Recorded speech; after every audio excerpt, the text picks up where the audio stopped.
descobridor das células foi Robert Hooke, que, observando um pedaço de cortiça em 1665, notou uma membrana dura. Ele descreveu a estrutura da cortiça como semelhante a um favo de mel, composta por pequenos compartimentos, batizados de células. Na mesma época, outro microscopista, Nehemias Grau, observou atentamente tecidos vegetais e reconheceu que eram de natureza esponjosa. Mais tarde, em 1676, usando outro microscópio, Anthony van Leeuwenhoek, na Holanda, conseguiu observar pela primeira vez uma série de células vivas. Bactérias, glóbulos vermelhos do sangue, espermatozoides e protozoários. Olá, gente. Hoje nós vamos falar sobre as características gerais da célula. Na realidade, uma célula é uma estrutura única. Os seres podem ser formados por uma única célula ou por tecidos compreendendo várias células. As funções, as formas, a maneira pela qual a célula se apresenta vai depender de vários fatores. O meio externo, o meio intracelular, a função desempenhada por ela, o local de ação dessa célula. Mas por que será que cada célula tem a sua própria atividade metabólica? O que será que as pessoas imaginam a diferença? Por que será que as células são tão diferentes quando se muda de tecido? Vamos ver o que as pessoas pensam a respeito disso. Vamos a uma enquete. Por que existem células, uma célula que produz leite e outra célula produz hormônio? Boa pergunta. Eu não sei te falar isso. Não sei. Cada célula tem uma função específica. Você sabe me dizer por que existem células que desenvolvem impulsos elétricos e outras realizam contrações? Não sei, cara, não sei. Não. Porque cada célula tem uma função diferente. São células nervosas, não são? Não sei. Não? Ah, umas viram órgãos e outras viram tecidos. E aí, viram a variação de pensamento? Cada pessoa tem uma ideia, uns corretamente, outros não tão corretamente assim, mas todos têm uma ideia por que as células são diferentes. Vamos escutar agora um pequeno texto a respeito da teoria celular. Vamos lá. Afinal, ainda não se conhece vida sem células. As células são, em sua grande maioria, menores do que a capacidade de resolução do olho humano. Portanto, só podem ser observadas com o uso de microscópios. A unidade de medida mais comumente empregada para mensurar as células é o micron, que corresponde à milésima parte do milímetro. 1 milímetro divididos por 1000. A maior parte das células animais e vegetais oscila entre 10 e 50 microns. Viram? A partir desse pensamento foi elaborado a teoria celular. E a teoria celular diz que todos os seres vivos são formados a partir de células. Automaticamente, a célula passa a ser a unidade morfofisiológica do ser vivo. O que é isso? É a unidade que forma e faz funcionar um ser vivo. Mas existe uma exceção. Essa exceção são os vírus. Os vírus são considerados seres extra-reino, porque eles são seres acelulares. Eles não apresentam a constituição característica de uma célula. Ele é formado apenas por uma partícula de ácido nucleico e uma cápsula de proteína. Inclusive, alguns cientistas até discutem se vírus é um ser vivo ou não. Mas isso é uma outra história. Bem, vamos falar da nossa célula. A célula, então, é a unidade morfofisiológica do ser vivo e ela tem características próprias.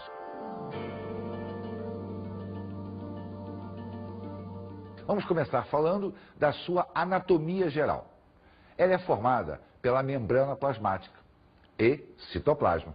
A membrana plasmática faz a divisão entre o meio intracelular e o meio extracelular.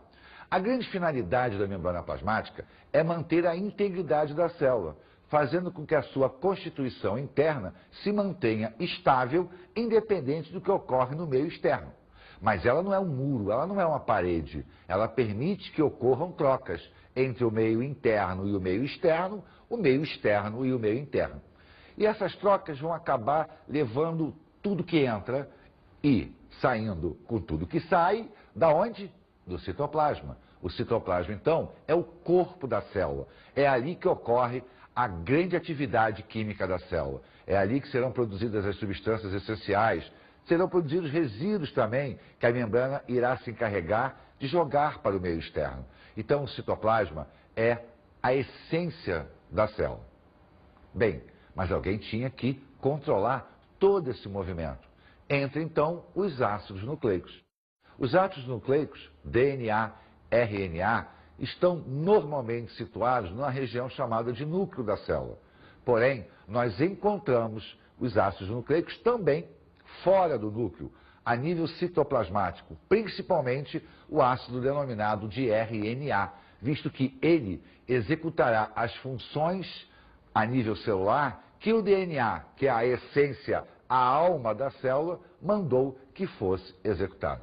Então, repara que a célula é uma unidade bem estruturada. Ela possui áreas de comando, áreas de execução e a sua delimitação em relação ao meio ambiente. Mas acontece que, de vez em quando, esses processos podem falhar. Pode ocorrer uma alteraçãozinha na molécula de DNA. E quando essa alteração ocorre, nós dizemos que houve uma mutação. Então, a mutação é a alteração do código genético. Mas será que a mutação sempre é prejudicial? Não. Ocorre muitas das vezes que a mutação vai melhorar a qualidade de vida da célula. Vai fazer com que aquela alteraçãozinha promovida no DNA, ao ser transmitida aos descendentes, faz com que esses descendentes estejam melhor adaptados ao meio em que aquela célula se encontra. Quando isso ocorre, nós dizemos que houve evolução.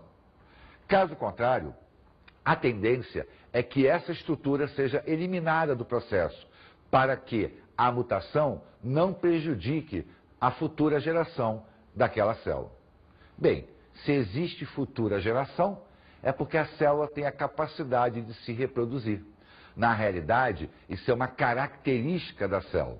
E a célula pode se reproduzir de maneira assexuada ou de maneira sexuada. Isso vai depender da situação celular, se ela é apenas a formadora de um único ser ou se ela faz parte de um complexo de células que trabalham em prol de um único ser vivo. Porém, nós não podemos esquecer que, se a célula é a unidade morfofisiológica, além de formar, ela as faz funcionar. E quando se fala em funcionar, se fala em produção de energia, se fala em metabolismo. Acontece que o metabolismo tem duas vias. A produção pode ser de massa ou pode ser de energia. Quando a célula tem a sua atividade metabólica voltada para a produção de massa, quer dizer, produzir proteína, crescer, produzir estrutura, nós dizemos que está ocorrendo um anabolismo. Então, o anabolismo é a parte metabólica onde se produz massa, se produz matéria orgânica. Quando a célula está produzindo energia, nós dizemos que está ocorrendo um catabolismo. Então, a atividade catabólica é produzir energia. Retira a energia da matéria orgânica e produz energia para que toda a estrutura celular possa funcionar. Então, repara que a célula é pequenininha, mas ela é um complexo de atividades bioquímicas para que um ser vivo, seja ele unicelular ou pluricelular, tenha a capacidade de sobreviver no grande ecossistema denominado de Terra. Vamos ver agora a classificação das células. Inicialmente, a célula pode ser classificada quanto à existência ou não da carioteca. A carioteca é a membrana nuclear, ou seja, é uma membrana que separa o núcleo do seu citoplasma. Se a célula não tem essa membrana, nós dizemos que ela é uma célula procariota.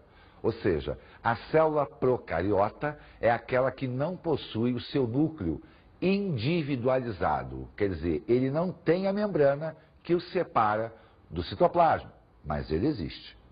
É o caso, por exemplo, das bactérias, das cianobactérias ou cianofícias.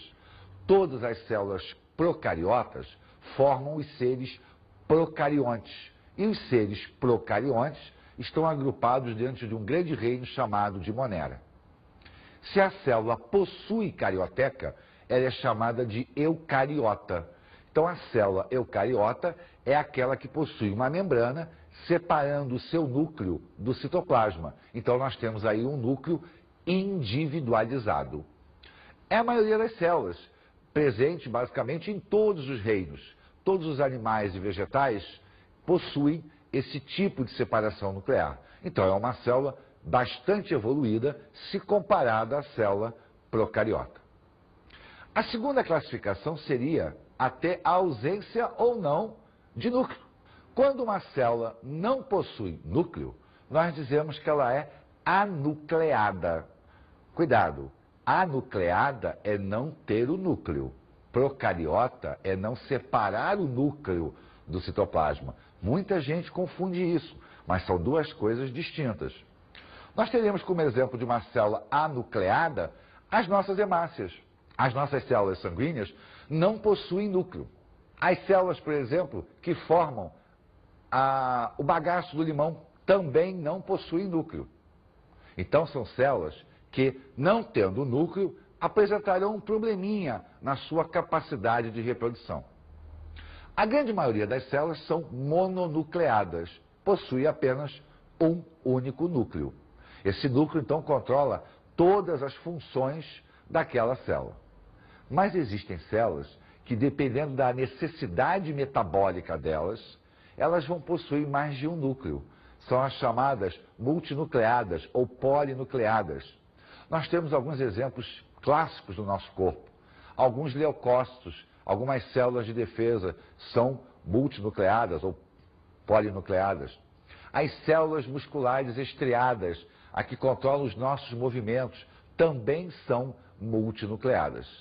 Então nós vimos a classificação pela quantidade de núcleo, vimos a célula ter ou não ter núcleo, e a outra classificação é a morfologia, ou seja, a forma da célula. A célula pode apresentar formas geométricas, formas lineares. Essas formas lineares têm uma grande finalidade. A maioria dessas células tem a capacidade de revestir, tem a propriedade de proteger uma parte do nosso organismo. Na realidade, os tecidos formados por células geométricas, células lineares, são tecidos de revestimento. Então nós temos várias formas, células cuboides, células prismáticas, células cilíndricas. Ou seja, essas formas são lineares para que possa ocorrer um acoplamento perfeito entre as membranas plasmáticas das várias células e com isso formar um tecido compacto, um tecido de proteção. E existem células de formas não lineares, células fusiformes, células estreladas. Cada uma delas terá a sua forma dependendo da função exercida. Por exemplo, as células musculares lisas têm um aspecto fusiforme. Por quê? Porque o tipo de contração exercido pela musculatura lisa, que é o movimento peristáltico, é melhorado a partir dessa estrutura morfológica da célula.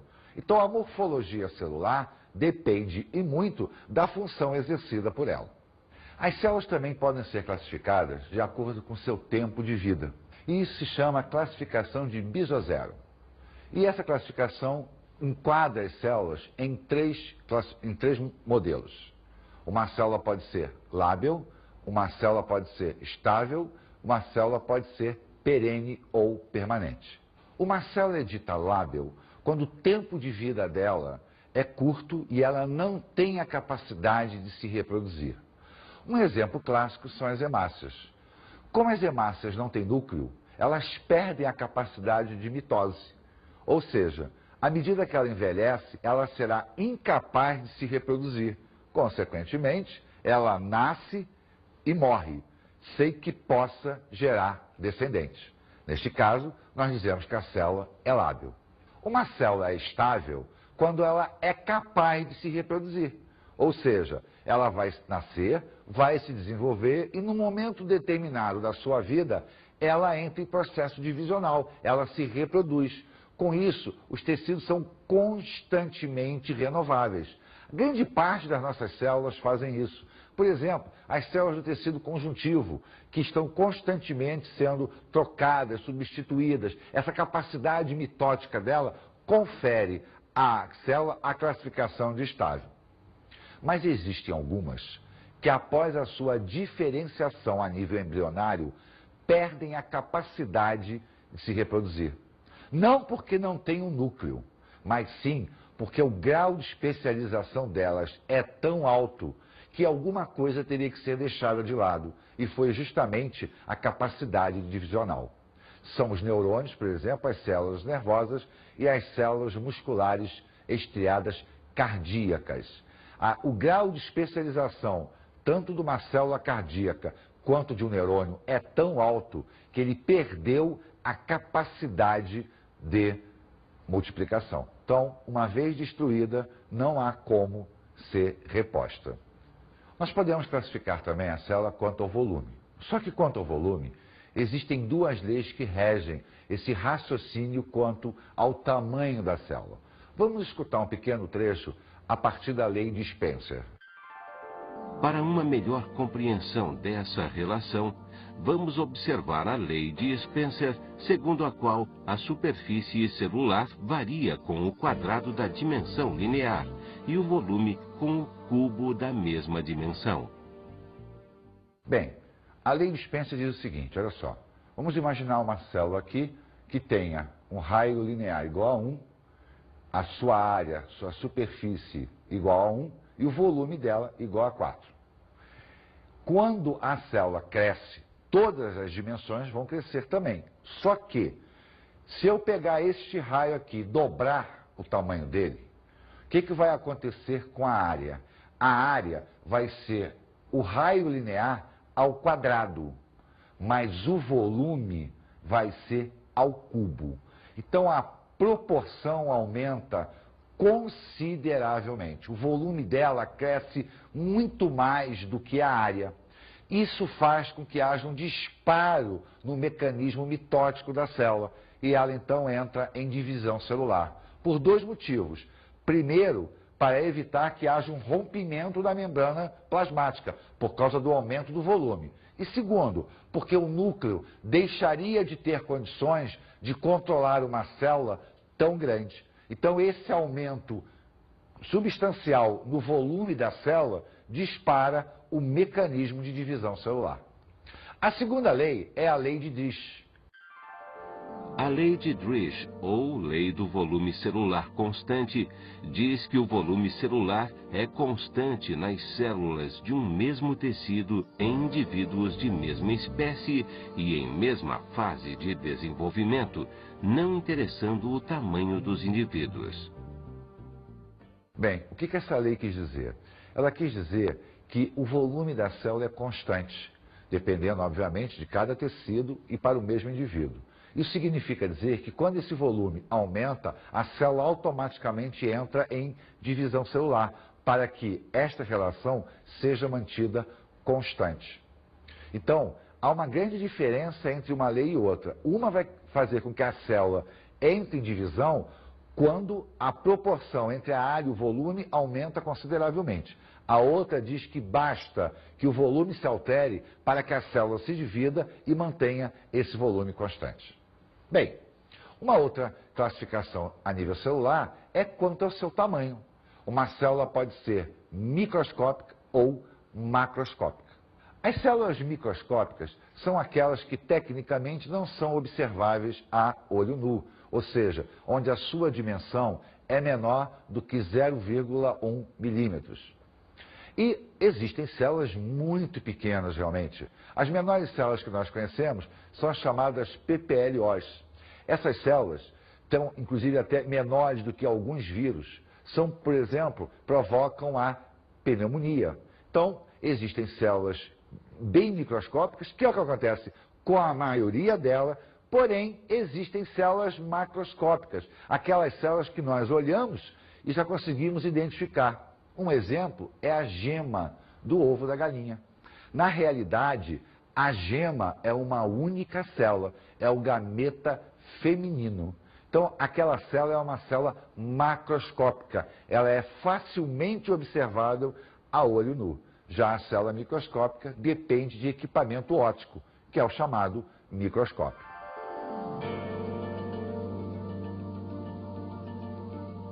A célula, quanto à sua estrutura celular, ela é dividida em dois grandes blocos. As células ditas procariontes e as células ditas eucariontes. Na realidade, essa classificação, quando a gente fala apenas da célula, o correto seria procariota, eucariota. Mas a célula forma o ser. Então o ser é procarionte e eucarionte. Vamos começar a falar do ser procarionte, que é o mais elementar, formado pela mais elementar célula.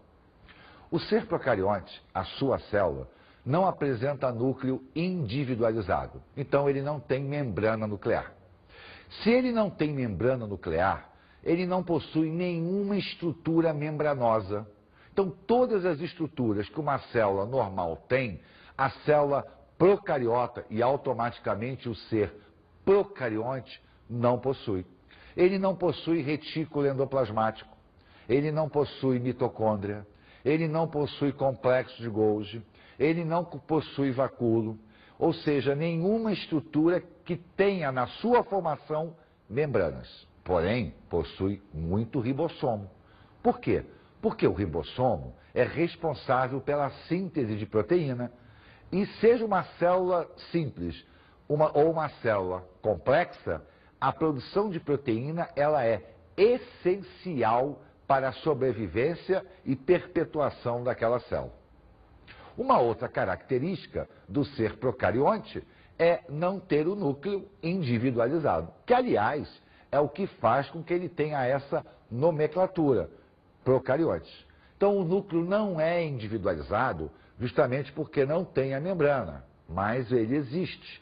Normalmente, existe uma área dentro do citoplasma onde ele está, é uma área mais condensada, é normalmente chamada de nucleóide. Tá? Então, as bactérias, por exemplo, possuem seu nucleóide, que é a área do núcleo. É uma área de concentração proteica maior, onde nós vamos encontrar o material genético da célula, o DNA. Já a célula eucariota, que forma o ser eucarionte, possui o núcleo individualizado. Não só possui o núcleo individualizado, como possui todas as estruturas membranosas. Acontece que a célula eucariota, ou melhor, todos os seres eucariontes, excetuando-se bactérias e cianobactérias, formam o grande ecossistema terrestre. Por isso, nós temos uma gama de células. Mas existe uma classificação básica, uma célula dita de origem animal, uma célula dita de origem vegetal. E é óbvio, se existe esse tipo de diferença, existirão também órgãos comuns, as duas células, e órgãos exclusivos de uma célula animal e de uma célula vegetal. Quando a gente fala em célula animal, nós teríamos como órgão comum, vamos ver assim, né? Comuns as células animais e também as células vegetais. Eu teria o quê? Mitocôndrias. Por quê? A mitocôndria é responsável pela produção de energia. Eu teria o retículo endoplasmático, que são redes de canais que fazem o transporte de substância no interior da célula. Teríamos também o complexo de Golgi, que faz o quê? O armazenamento de substâncias e a síntese de alguns produtos também. Teríamos ribossomos, que são responsáveis pela síntese de proteína. Então, olha só, mitocôndria, retículo endoplasmático, complexo de Golgi, ribossomo, independe da célula ser animal ou a célula ser vegetal. Ele vai existir. Mas quando eu penso só na animal, eu vou ter órgãos exclusivos. Por exemplo, o lisossomo. O lisossomo é um órgão responsável pelo mecanismo de digestão intracelular. Bem, só faz digestão alguém que come. A célula animal, ela tem que absorver alimento. A célula vegetal, ela é capaz de produzir o seu próprio alimento. Se ela já produz o elemento essencial para ela, ela não tem que digerir. Logo, ela não vai possuir um órgão que faça digestão intracelular. Então, o lisossomo é um órgão exclusivo de uma célula animal. Uma outra estrutura também é o chamado centríolo. O centríolo é uma estrutura formada por microtúbulos de proteína que irá, entre outras coisinhas, organizar o fuso para a divisão celular. Ocorre que divisão celular com fusos é uma exclusividade de célula animal. A célula vegetal, ela tem até esses microtúbulos, mas não forma fuso para a divisão celular. Logo, se ela não forma fuso, ela não precisa ter uma estrutura própria para fazer isso. Então, o centríolo passa a ser uma estrutura de origem exclusivamente animal. E o vegetal, será que ele não tem nenhuma estrutura exclusiva? Tem. Ele tem o cloroplasto, ou melhor, os plastos de uma maneira geral, que são, em tese, estruturas de armazenamento. Sendo que, dentro desses plastos, existe um grupo chamados de cromoplastos, que são os plastos que armazenam pigmentos. E dentro dos cromoplastos, eu vou encontrar o cloroplasto, que é o plasto responsável pela atividade fotossintética. Ora, fotossíntese é uma exclusividade de uma célula vegetal. Célula animal não faz fotossíntese. Logo, eu só vou encontrar o cloroplasto em células vegetais.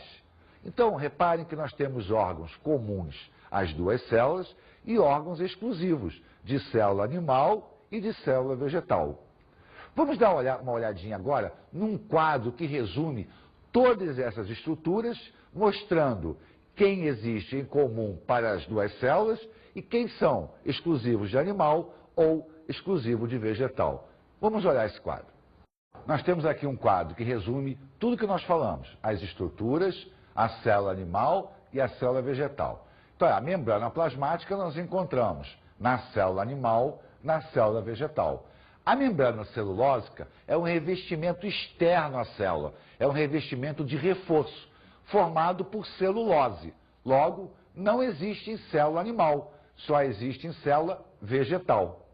Membrana nuclear, como nós estamos falando de célula eucariota, e os seres são eucariontes, tanto célula animal quanto célula vegetal possui membrana nuclear. Mitocôndria, estrutura responsável pela produção de energia. Então, ó, existe em célula animal, existe em célula vegetal. Cloroplasto, responsável pelo mecanismo de fotossíntese. Animal não faz fotossíntese, então ele não existe em célula animal, mas existe em célula vegetal.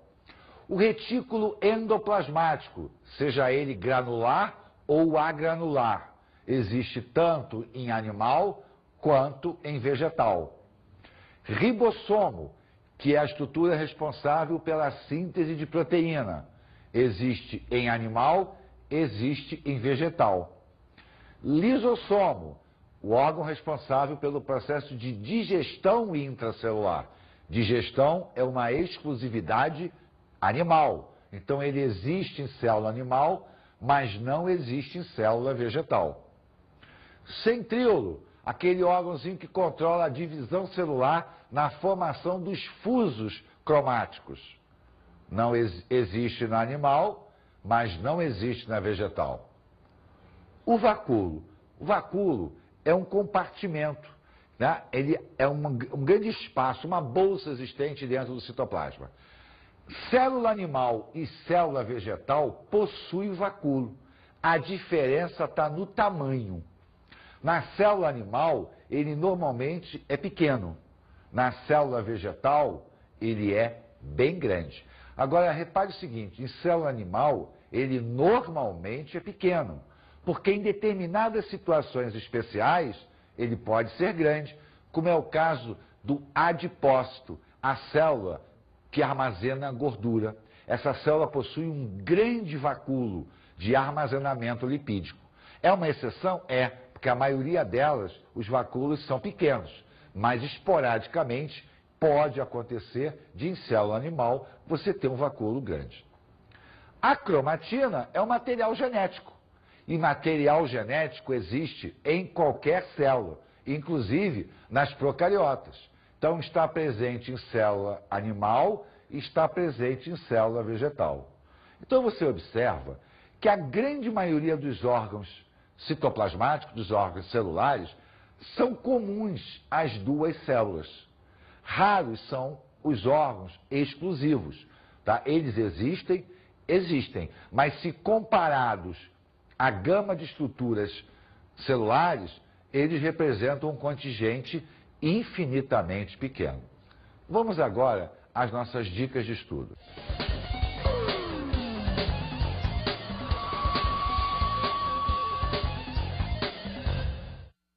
Eu diria para você o quê? Olhe a estrutura como um todo.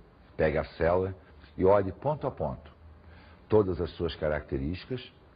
Analise exatamente cada ponto da evolução do processo. As diferenças, célula procariota, eucariota, o que existe numa, o que existe na outra, quais são as características de uma célula de origem animal, de uma célula vegetal. Veja as teorias, as maneiras como se classificam as células. Estude característica geral da célula como uma sequência lógica e não com tópicos isolados, para que você possa entender como o organismo pluricelular pode desempenhar as funções que ele desempenha.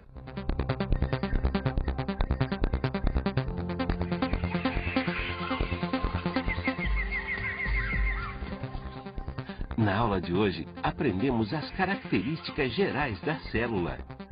Nós vimos os tipos de célula, a maneira pela qual elas são classificadas por presença ou ausência de membrana nuclear.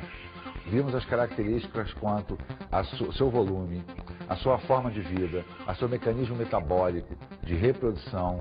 Vimos a evolução, basicamente, de todos os pontos da célula, desde uma célula mais elementar, que é uma célula procariota, a uma célula mais evoluída, que é uma célula eucariota. Vimos também as diferenças entre as células de origem animal e vegetal, quanto das eucariotas. E observamos as características de uma célula procariota. Falamos na organização das células dos seres procariontes e eucariontes. Observamos também a evolução dos mecanismos divisionais a partir das teorias de relacionamento entre área-volume ou de volume constante. Bons estudos!